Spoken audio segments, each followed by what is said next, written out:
We are headed up to Gasolina Cafe, close to Topanga Canyon, and it's kind of where everything started with me and the car community out in LA. 10 years later, got this little cafe up here that's really kind of become at least bi-weekly, if not weekly, meetup spot where we just catch up and have a nice little meal, then usually go for a drive if we have time. But between auditions for these guys or kids or work or all the other excuses and reasons that you can't just go out and play with your cars all the time, so this is time that we always really appreciate when we can get together and even go for a quick drive. Same outfit, fuck you.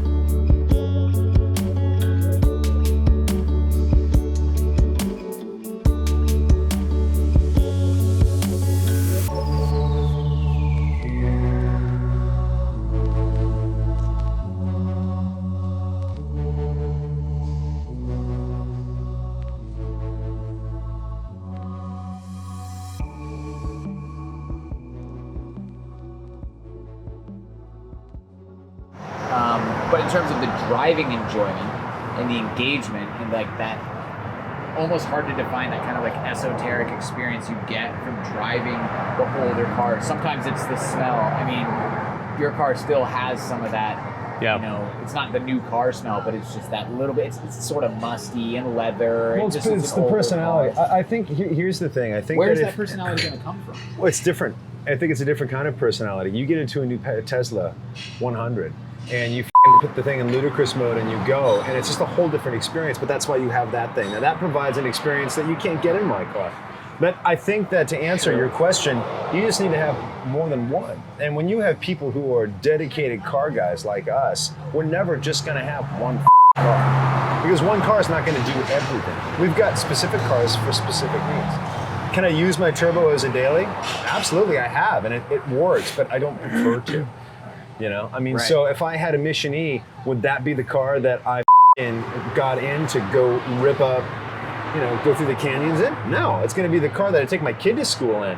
It's going to be the car that I drive to work in. It's going to be the car that's going to fulfill that niche. That's not how the automotive world is going to market things, because they're not going to be able to market it that way. If they want to retain, you know, this sports car like mentality, the car is going to be marketed as solely a performance car, as this and that, and it's going to be. Here's the thing: we're a dying breed. I think we're the last of our generation that is really going to wholeheartedly appreciate the internal combustion engine, the smells, the sounds, this and that. Will my kid, who's a year old next week, appreciate this? Yes, because he's my kid. Will all of his friends who have non-car fathers or mothers appreciate it? They probably won't give a shit.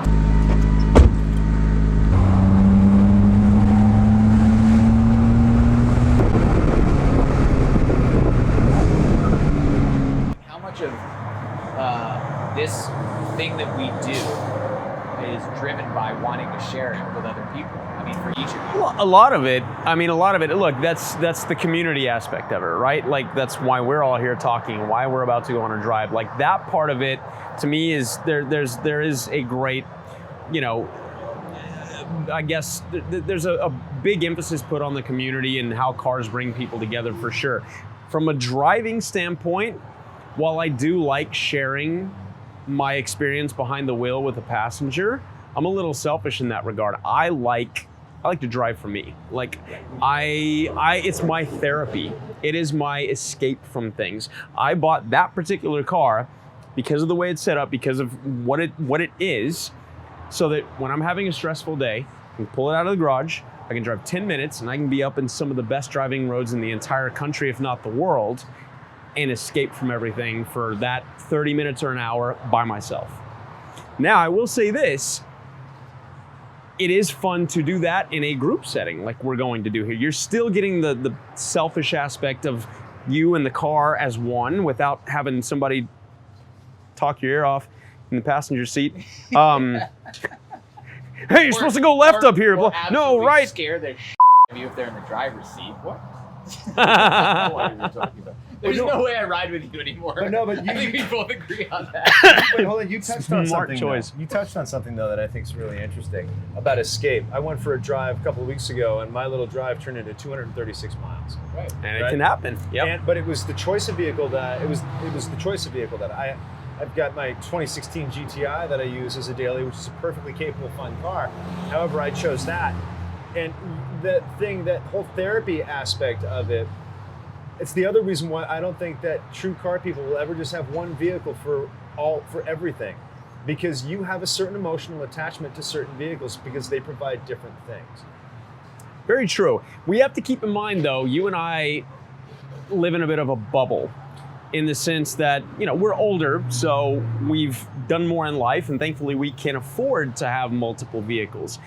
My 19-year-old self had whatever I could afford as my one vehicle, and I made it my daily driver, that's and I 'cause you're made it the 19 thing. though. But you're alienating part of the car culture if you don't include that. So Well, no, I'm just talking about where we are in our specific period of life. I mean, when I was 25 years old, my daily was a 1979 11. I drove that every single day for 5 years, rain or shine. Foolishly sold it. And Just foolishly sold imagine it. how many 911s, Ah. plural, you could have now if you would just hold on to I one know, car. that was Yep. true. Sorry, I just had to. Well, I also had a 1962 Mini Cooper S that was my daily driver. No kidding. Yeah, it had no windows, it had When did Perspex you have your windows. Roseburg? How did you fit in that? What age You- did dude, it have was that? there's some huge. decent room in those It's old cars. huge. Yeah, It was Graham Rahal's huge. got a Mini. That's He's Yeah. taller than all of us, and he fits in it. Oh, dude, quite you well. got tons of room. It was an amazing little car. yeah. But I mean, that's just when you really have it bad, and he and I really had it and have it bad. Yeah. It's you don't give a what it is. How do we make sure that this survives? Like, how do we make sure? It'll never go away. I don't think it'll ever die. It won't die. Ever. It will become smaller. I disagree. I absolutely disagree. I think it's I going see to actually both- get I see both bigger sides of it. because the escape factor. I mean, Jesus, man.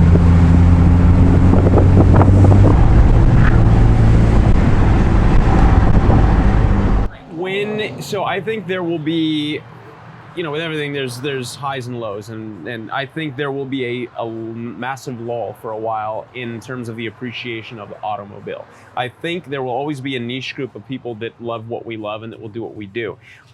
I think that, to your point, when it kind of comes back around to, I don't even think it's my son's generation, but maybe a generation after that, where the car is a relic. It is a novelty. It is something, why do you go out and shoot on a film camera, right? Your iPhone arguably takes pictures just as good that are way easier to upload to Instagram, etc. But there's something cool about an old technological piece, right?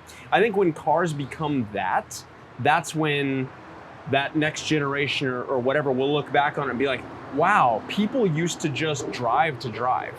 People would take, because I think, to be quite honest, my son's generation aren't really gonna even need to know how to drive at all. I think mass transit's getting bigger, and autonomy is getting It's crazy. closer I don't and even want to closer. think about that. No, I know it's scary, but it's a reality.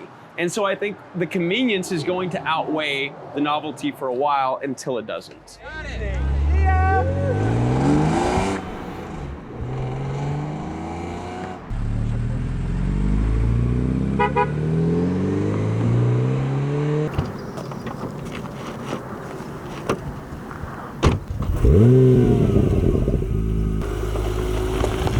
Oh.